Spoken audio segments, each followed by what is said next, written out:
Hai, halo teman-teman, kembali lagi bareng aku di Tutor Edukasi yang kali ini akan membahas mengenai masalah pokok ekonomi.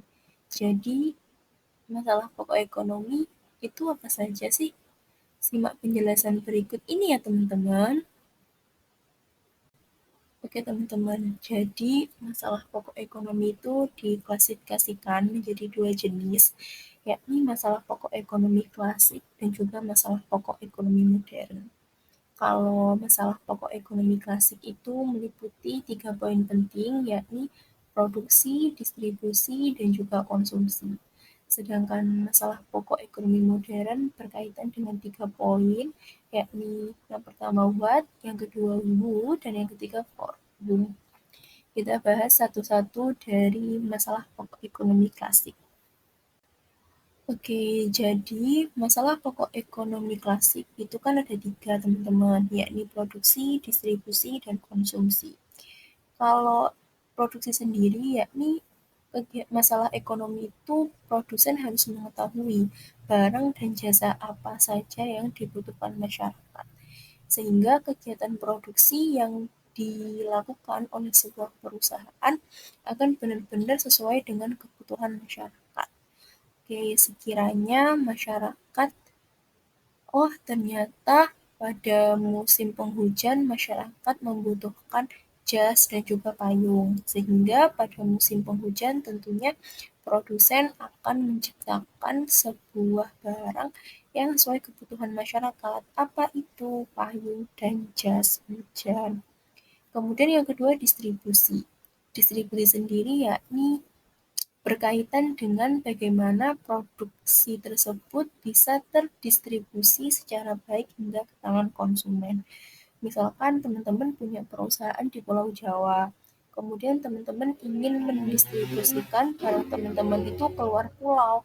Kira-kira teman-teman tuh menganalisis apakah barang yang teman-teman akan kirimkan keluar pulau tersebut akan lebih efisien, akan lebih baik terdistribusi ke tangan konsumen, apakah menggunakan kapal laut, ataukah menggunakan pesawat terbang, atau menggunakan media transportasi lain. Dengan tujuan apa? Dengan tujuan agar produk yang teman-teman distribusikan ke konsumen dapat diterima dengan baik oleh konsumen. Kemudian yang ketiga yakni konsumsi. Permasalahan konsumsi yakni mengenai apakah barang tersebut akan dikonsumsi atau malah terbuang sia-sia karena tidak terjangkau harganya. Jadi gini teman-teman, misalnya teman-teman kan tadi di faktor produksi kan teman-teman permasalahannya adalah produsen harus mengetahui barang dan jasa apa saja yang dibutuhkan masyarakat. Oke, musim penghujan teman-teman sudah tahu bahwa kebutuhan masyarakat itu berupa payung dan jas hujan. Nah, di masalah pokok ekonomi klasik yang konsumsi ini, teman-teman harus mengetahui nih, produksi payung dan jas hujan seperti apa yang diterima oleh masyarakat. Berapa kira-kira jangkauan masyarakat untuk membeli jas hujan dan payung tersebut. Jangan sampai jas hujan dan payung yang teman-teman produksi itu tidak dapat dibeli masyarakat atau tidak terjual karena harga yang teman-teman tawarkan itu terlalu mahal sehingga masyarakat tidak dapat menjangkaunya. Sehingga di sini masalah pokok ekonomi klasik dimulai dari produksi, distribusi, dan konsumsi ini merupakan suatu hal yang saling berkaitan.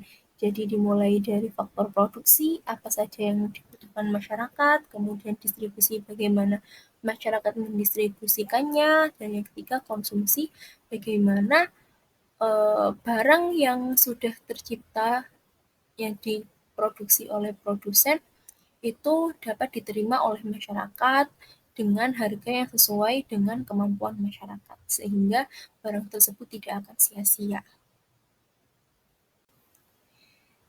Kemudian, yakni masalah pokok ekonomi modern. Masalah pokok ekonomi modern juga ada 3 poin, yakni what, how, dan juga for whom. Kita mulai dari masalah pokok ekonomi modern yang pertama, yakni what, berkaitan dengan barang dan jasa apa yang diproduksi dan seberapa banyak. Jika pada masalah pokok ekonomi klasik, poin yang pertama yakni masalah produksi, itu hanya berkaitan dengan barang dan jasa apa yang diproduksi. Namun, pada masalah pokok ekonomi modern, ada poin plusnya selain barang dan jasa apa yang diproduksi dan seberapa banyak barang dan jasa tersebut diproduksi. Masalah pokok pertama yang penting dalam ekonomi adalah bagaimana produsen dapat menentukan barang dan jasa apa yang diproduksi. Oke teman-teman, di sini kita membuat sebuah contoh barang yang akan kita produksi adalah seragam sekolah anak-anak. Jadi kita tahu nih, oh ternyata bulan ini memasuki bulan tahun ajaran baru. Jadi tentunya akan banyak anak-anak yang naik ke jenjang pendidikan selanjutnya, sehingga membutuhkan seragam-seragam untuk digunakan sebagai pakaian untuk bersekolah seperti itu. Di sini, produsen sudah menentukan barang dan jasa apa yang diproduksi. Oh ya, seragam sekolah sesuai dengan kebutuhan masyarakat saat ini. Kemudian di sini ada poin plusnya berupa seberapa banyak. Jadi di sini sebagai seorang produsen harus bisa menganalisis, oke, kira-kira pada tahun ajaran baru ini saya ingin memproduksi 1.000 pasang seragam SD, kemudian 800 pasang seragam SMP, kemudian juga sekitar 500 pasang seragam SMA. Hal ini ditujukan agar produsen memiliki hitungan yang tepat mengenai barang yang diproduksinya.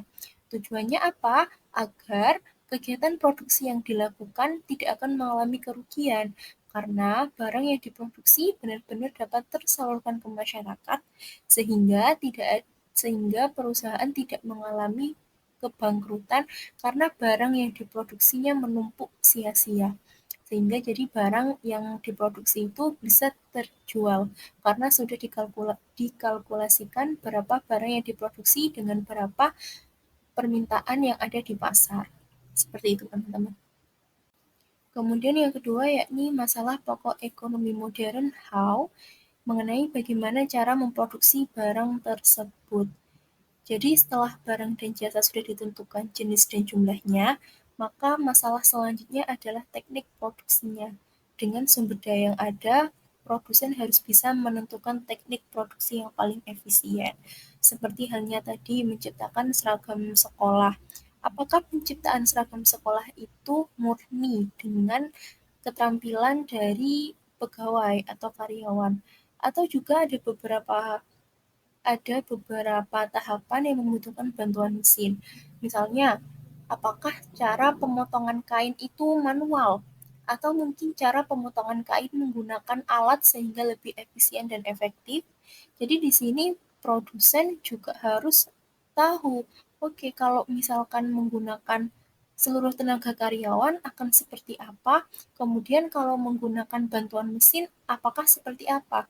Jadi produsen juga harus menentukan keefisienan dan keefektivitasan apakah produksi tersebut menggunakan karyawan seutuhnya atau menggunakan mesin seutuhnya atau menggunakan kombinasi antara tenaga karyawan dan juga teknik mesin seperti itu. Kemudian masalah pokok ekonomi modern yang ketiga yakni for whom, untuk siapa barang tersebut diproduksi. Pada poin for whom ini sendiri, teman-teman, kita tidak bisa mengartikannya secara singkat saja, teman-teman. Jadi kalau kita mengartikan secara singkat untuk siapa barang tersebut diproduksi, tentunya kita dapat menarik sedikit garis kesimpulan bahwa barang tersebut akan diperuntukkan untuk konsumen. Misalkan tadi kita sudah memberi contoh seragam sekolah. Jadi seragam sekolah diproduksi untuk siapa? Ya untuk anak-anak sekolah, untuk konsumen. Konsumennya siapa? Ya anak-anak sekolah yang akan melanjutkan pendidikan ke jenjang berikutnya. Namun ternyata forum ini lebih kompleks teman-teman. Jadi masalah ini menyangkut soal siapa saja yang memerlukan barang atau jasa dan siapa saja yang akan ikut menikmati hasilnya.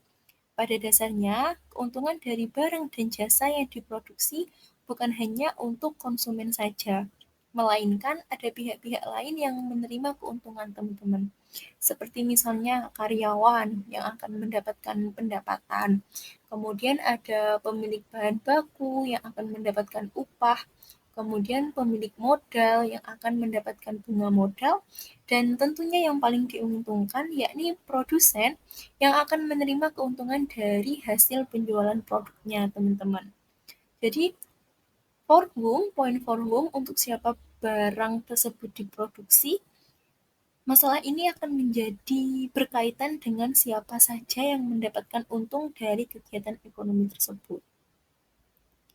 Jadi bukan hanya untuk konsumen, namun untuk orang-orang yang terlibat dalam kegiatan produksi dan mendapatkan untung dari kegiatan produksi tersebut.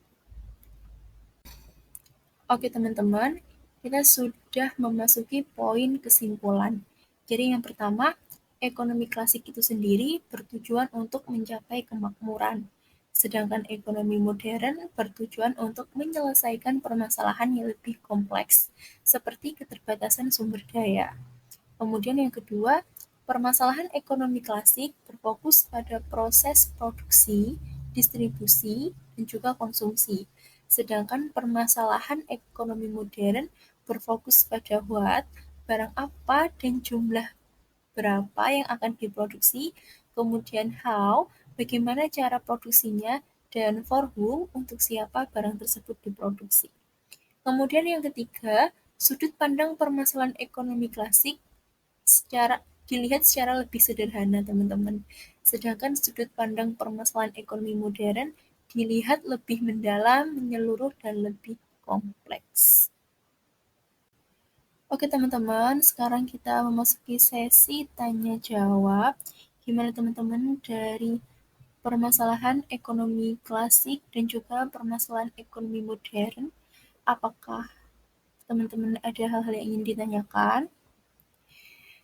Jika ada, teman-teman bisa mendrop out pertanyaan teman-teman di kolom komentar, atau mungkin juga ada requestan video mengenai pembelajaran ekonomi, teman-teman juga bisa drop out requestan videonya di kolom komentar. Oke teman-teman, terima kasih sudah meluangkan waktunya untuk melihat materi pembelajaran hari ini, yakni mengenai masalah pokok ekonomi. Semoga video kali ini bisa bermanfaat bagi teman-teman dan dapat dijadikan sebagai sumber referensi belajarnya teman-teman. Terima kasih teman-teman, see you in the next time, and wassalamualaikum warahmatullahi wabarakatuh. Bye-bye teman-teman.